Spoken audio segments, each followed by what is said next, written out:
agora a gente volta aqui para o bate-papo dentro do quadro Sexualidade. Doutor Jean, vamos falar melhor da infertilidade agora. Qual é a incidência de infertilidade? Bom, dependendo das populações, estima-se que mais ou menos de 15% a 20% de todos os casais na faixa etária reprodutiva poderão apresentar algum... É um número alto? É um número alto que tem aumentado porque a maternidade tem se atrasado um pouco. Socialmente mudou um pouco o perfil, as mulheres hoje estão se lançando cada vez mais no mercado de trabalho. Se a gente for perceber as listas de aprovados no vestibular, a grande maioria são meninas. Verdade. Então, entre elas se prepararem, terminar a formação para o mercado de trabalho, elas não conseguem fazer isso e começar a pensar em engravidar antes dos 32, 33 anos. Então, isso tem aumentado a incidência de dificuldade para engravidar. Gabriela, e essa impossibilidade assim, de engravidar, né? Como é que as mulheres podem enfrentar essa situação? O casal pode enfrentar isso? Como é que é? A não possibilidade, a impossibilidade de engravidar, né? O fato da infertilidade. Como é que o casal deve enfrentar isso? Pode enfrentar isso, passar por essa situação difícil, já que é um sonho de muitas famílias, né? De muitos casais. Só acho que não podemos perder de vista que não são apenas os casais. Hoje em dia a gente tem que levar em consideração as diversas novas configurações familiares. Sim. Então, mulheres, 2 homens, casais mais velhos. Então, não é apenas o casal daquela perspectiva tradicional, homem e mulher. Nós já tivemos convidados aqui no programa, homossexuais, que falaram que sonham em ter filhos, sim. Né? Aí vai com a fertilização, né, doutor? Tem que escolher uma barriga de aluguel, né? Passar por todo esse processo. Uma ovudação com barriga de aluguel e usar o sêmen deles. Né? Mas em geral, existe uma certa sensação de menos-valia. Isso é uma coisa que... Isso depende também bastante do grupo populacional. Tem em regiões, especialmente do país, aqui do Brasil mesmo, que o indivíduo não ser pai ou não conseguir ser pai, isso é uma afronta à sua sexualidade, à sua hombridade. Quem tem esse problema, passa por isso, geralmente não gosta de falar. Né? O homem que não pode ter filhos não gosta de falar, e a mulher também que tem problemas. Normalmente os casais sentem como se fosse um estigma secreto. Afinal, as pessoas que estão ao redor não têm a menor ideia do quão sofrido, do quão difícil a situação é para eles. De tentarem lá no conforto e na intimidade das suas casas e não conseguirem, né? De terem que pedir a ajuda médica para conseguirem realizar esse sonho deles. Então, como é que eles podem lidar com isso, Gabriela? Com esse lado emocional? Bom, é importante que eles se sintam apoiados um pelo outro a princípio e contar com a ajuda de equipes multiprofissionais, né, que possam acolher essas dificuldades, essas dores e esse desejo deles para ajudá-los a enfrentar da melhor maneira possível. E muitas vezes a gente vê casais, por exemplo, constituídos, estáveis, em que a mulher está procurando ajuda, porque às vezes começa pela procura feminina. Sim. E o homem, sabidamente portador de alguma deficiência, ele não se abre, ele não fala, inclusive para a esposa, que tem algum problema relacionado à fertilidade. Acompanhá-la ao médico. E fica quietinho, não... Então, até mesmo para a sua parceira, tem homem que não abre o jogo. O que eu acho que é importante para os casais entenderem, assim, infertilidade é uma dificuldade, enfim, é um defeito, entre aspas, vamos poder dizer, é uma dificuldade que os casais têm. Se ela for de causa feminina, causa masculina ou causa associada, porque a gente divide mais ou menos em 3 grandes grupos, feminina, masculina, quase um terço para cada um, e infertilidade associada. As pessoas têm que entender que a infertilidade ela é do casal.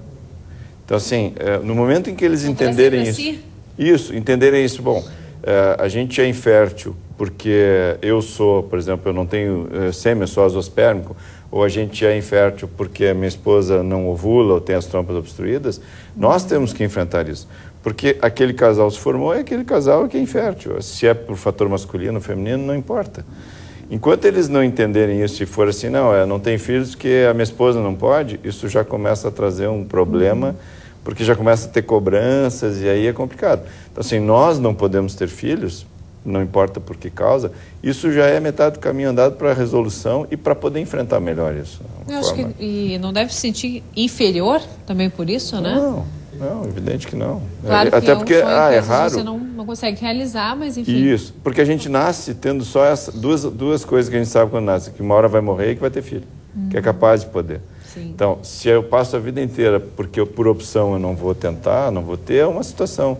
Mas aí quando não consegue, o indivíduo, mas né, qual é o meu problema? Na verdade, como 15 a 20% das pessoas podem ter. E tem pessoas, casais que demoram para engravidar anos, outros, na primeira vez, já engravidam, né? É incrível. Isso.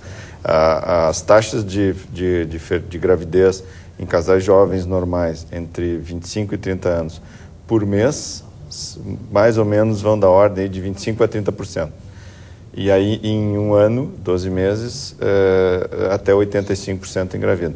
Então, tem aquele grupo, tem aquele grupo que no primeiro mês já engravida, mas tem aquele que vai levar um pouco mais tempo. Então, isso tem que Pois é, mas controlar. Como é que uma mulher pode saber, né? Porque tem também mulheres que tomam a pílula anticoncepcional durante muitos anos. Na primeira vez que deixam de tomar o primeiro mês, já engravidam.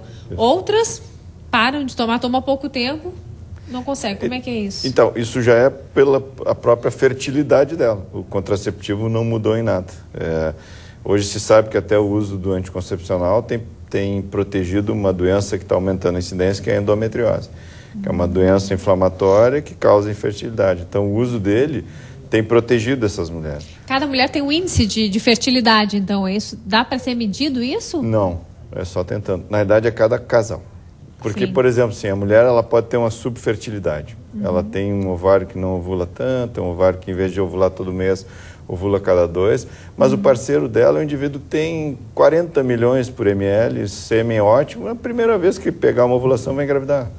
E o oposto também. Uma mulher que é muito fértil, um indivíduo que tem um sêmen menor, ele nunca vai saber, ele nunca vai fazer nenhum espermograma, porque ela vai engravidar fácil. E essa diferença assim, de casais, de potencial fértil, às vezes leva só uma dúvida de quando que procura ajuda, né? Eu posso me considerar pertencente a um casal que não é tão fértil e esperar 2, 3 anos. Na verdade, a gente espera normalmente 1 ano. Se nada acontecer em 1 ano, aí vale a pena procurar ajuda. 1 ano, esse é o tempo, então? Um ano. Que os especialistas... 12 meses sem nenhum tipo de contracepção. Certo. No caso dos homens, tem alguma forma assim, de identificar algum problema de infertilidade aparentemente? Ou é só através de exames? Normalmente, aquela orientação de a mulher procurar o ginecologista no começo aí da puberdade, vale a mesma coisa para o menino. Então, algumas doenças a gente já consegue fazer o diagnóstico precoce e, tratando, prevenir o aparecimento de alguma doença ligada à fertilidade. Quando já está adulto, a gente consegue, com exame físico, exames de espermograma, detectar se esse indivíduo ele é ou não fértil. Físico também? Exame físico também. Analisar o escroto, ver se tem varizes no saco, que é a denominada varicocele. Isso, muitas vezes, a gente pega um caso que tem, inclusive, alteração genética. Que não tem deferente, que não tem epidídimo. Entendi. Doutor, existe alguma posição? Isso eu tenho certeza também que muita gente já conversou, muitos casais já conversaram, né, entre si. Alguma posição que facilite, que eles tenham um menino ou menina, que ajude na hora de engravidar, ou é tudo mito? O que a gente ouve às vezes no consultório coisas que são hilárias por isso, né? Já teve marido até pensando em botar uma roldana para levantar as pernas da esposa, depois que teve relação, vai botar as pernas para cima, cabeça para baixo e tal. Não existe nada que comprove maior ou menor chance de engravidar ou não. O que a gente orienta é que algumas mulheres têm, às vezes, um mau hábito de fazer uma higiene vaginal interna. Isso não deve se fazer, em princípio, em momento algum. E muito menos após uma relação. Porque é evidente que se eu preciso que esse sêmen depositado no fundo da vagina tenha o tempo de liquefação para esses espermatozoides, enfim, ascenderem para o colo do útero, não é uma boa tática. Então, Ou seja, aquela história de que deve fazer xixi depois, quem está tentando engravidar... Não, isso não é problema. Tem alguma ligação ou não? Não pode fazer ducha vaginal interna. Vou lá, faço xixi, faço uma higiene vulvar externa e tal. Isso Eu sempre uso de exemplo, antigamente, as pessoas que não tinham essa liberdade, eles namoravam no portão, né? Sim. E às vezes apareciam grávidos namorando em pé no portão. Então, não precisa toda essa coisa, esse cuidado, assim, não vou me mexer, vou botar as pernas para cima. Isso aí não muda nada. E o fato da mulher ter ou não orgasmo influencia na chance de engravidar ou não?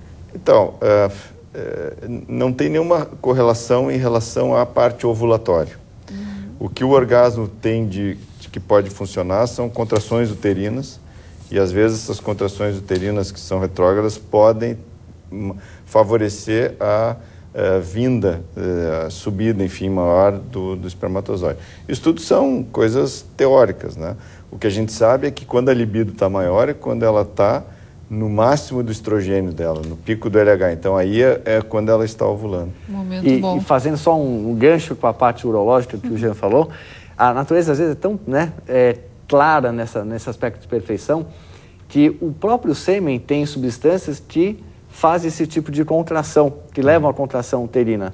Então funcionaria como uma contração ritmada que criaria uma pressão negativa e aspiraria os espermatozoides. Quer dizer, obviamente, teoricamente, teria uma chance maior para uma mulher ter orgasmo, mas o próprio sêmen causa essas pequenas contrações. Falar em tempo aqui de quanto tempo, né? De quanto tempo o casal, o homem deve ter relação sexual. Se for falar para o homem, ele vai dizer o dia inteiro. Olha, 3, 4 vezes por dia, né? Para algumas mulheres também. Mas quando esse casal está pensando em engravidar, o número, a quantidade... ajuda mesmo? O que tem que cuidar, o Roberto vai falar melhor que eu, é assim, testículo, assim, eu sempre digo assim, a gente tem munição, mas também acaba, né? Então, eu já atendi casais que estavam com muita vontade de engravidar, e eles faziam assim, quando terminava a menstruação, uma mulher com um ciclo bem normal, regular, de 28, 29 dias, terminava a menstruação ali pelo 6º dia, eles começavam a ter relação todo dia. Aí o que acontece? Quando chegava lá no 14º, 15º, que era o período fértil, acabou a munição, né? Ele não tinha mais, ele ainda tinha espermatozoide, mas um número inferior. Bastou adequar isso e fazer uma abstinência de 3 dias, que 2 meses depois eles engravidaram. Então, isso também é uma coisa que a ansiedade, às vezes, a parte emocional atrapalha. Então, dia sim, dia não. O que a gente orienta, assim, vamos começar a tentar, esquece, só para de fazer anticoncepção e vai viver, né? Senão... Daqui a pouco a cobrança, isso a Gabriela pode falar melhor que eu, assim, a cobrança vai fazer com que o indivíduo às vezes não tenha nem ereção.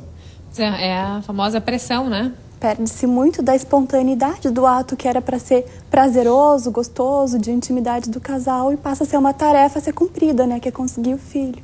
E aí vem aqueles problemas de disfunção erétil que a gente comenta muito aqui no programa. Vamos fazer um parênteses, porque isso é o que deveria ser. Mas na prática, uma mulher que está com dificuldade em engravidar está extremamente ansiosa.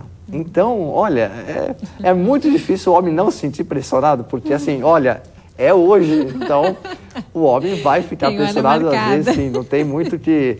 E em termos assim, de qualidade seminal, a gente sabe que o ideal em termos de qualidade, se puder ter uma ejaculação dia sim, dia não, é um momento assim melhor, de maior esplendor.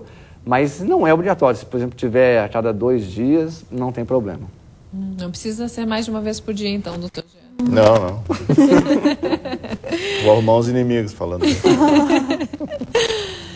E falando nas doenças que a gente acaba pegando através da relação sexual, isso pode interferir na infertilidade? Pode, bastante. Quais doenças? Bom, o que mais atrapalha a fertilidade humana na parte feminina são as DSTs, doenças sexualmente transmissíveis, que acabam acometendo as tubas. Então, às vezes são mulheres que têm, às vezes com sintomas, às vezes não, e as mais frequentes são a clamídia e a gonorreia, né, que é a Neisseria, que acabam ascendendo no útero, dando uma reação inflamatória nas trompas, nas tubas, causando aderências e bloqueando essas tubas. Então, isso é um processo que acaba atrapalhando a fertilidade. Outra que é uma doença mais comum, mais frequente, que tem tido uma incidência cada vez maior em jovens, que agora está se partindo para um lado de vacinação para tentar diminuir, é o HPV. O HPV, ele diretamente, ele não vai causar, ele por si só, nenhum quadro de infertilidade. Mas às vezes ele necessita procedimentos no colo do útero que podem acarretar sequelas no colo, fazendo com que esse casal possa ter uma dificuldade para engravidar. A candidíase, que é comum, acontece com repetição também, né? Muitas mulheres pode ocasionar algo do tipo, a única coisa que a candidíase pode dar como infertilidade é dar tanto ardor e incômodo que aquela mulher não vai conseguir ter relação naquele momento em que está com a candidíase. E é bem comum, né? A incidência nas mulheres... Bem frequente. O que pode ocasionar já... Pulando um pouquinho, né, já que tem muitas mulheres assistindo o programa. É que, assim, a cândida é um habitante normal da nossa flora intestinal. Quem tem filho já sabe. O bebê teve sapinho, uma semana depois estava com o bumbum lá cheio de... Sim. Então, a cândida colonizou o intestino e ela fica ali. A mulher foi planejada de uma forma perfeita, só que não estava previsto a vestimenta. Então, a roupa, a umidade, a lycra, tecidos sintéticos... acabam mudando um pouco o pH vaginal, alteram a umidade e aproximam a flora intestinal da flora vaginal. Então, por que eu tenho mais cândida no verão? Eu nem sento na praia, eu nem faço nada, eu mal e mal nem entro na piscina. Basta ter uma ducha, umidade e a lycra, vai aumentar a incidência de candidíase. Então, esse aspecto é bem frequente por essa acomodação, mas é uma patologia que não dá sequela, a não ser o incômodo da coceira, o ardor, exatamente. Doutor Alberto, no caso dos homens, alguma doença que pode interferir na infertilidade, na fertilidade? As mesmas, até porque toda vez que é feito o diagnóstico na mulher, o homem tem que ser tratado e vice-versa. E uma das coisas que também atrapalha bastante é a colonização de bactérias que ocorre por uma relação anal desprotegida. Muitas vezes isso leva a uma prostatite, uma inflamação prostática, e o líquido seminal fica bastante alterado. Às vezes o espermatozoide ele perde aquele aspecto mais líquido e forma um drumus, muitas vezes com alteração de pH, com bastante células de defesa. Isso gera um ambiente de bastante estresse para os espermatozoides sobreviverem. Então, se feito o diagnóstico desse tipo de patologia, esse indivíduo tem que ser tratado antes de fazer qualquer tipo de procedimento. De pensar em ter filhos. E falando de fertilização, de reprodução, quais são os tratamentos mais comuns, os mais eficazes hoje, doutor Jean? Bom, dentro desses 15% a 20% que tem dificuldade para engravidar, nós temos uma gama de tratamentos, de procedimentos.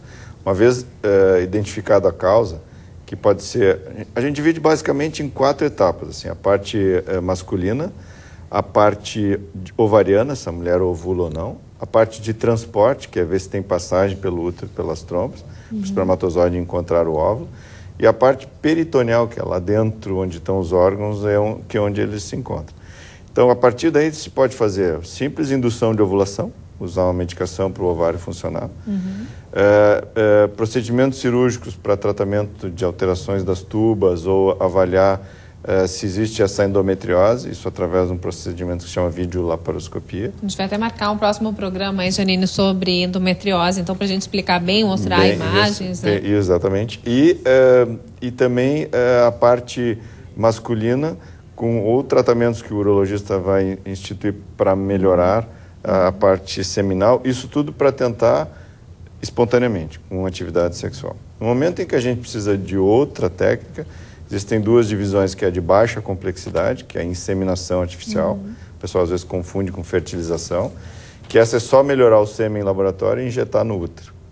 E a fertilização, que é após medicação, retirar os óvulos do ovário, fertilizá-los em laboratório e colocar o embrião, pré-embrião, já dentro do útero.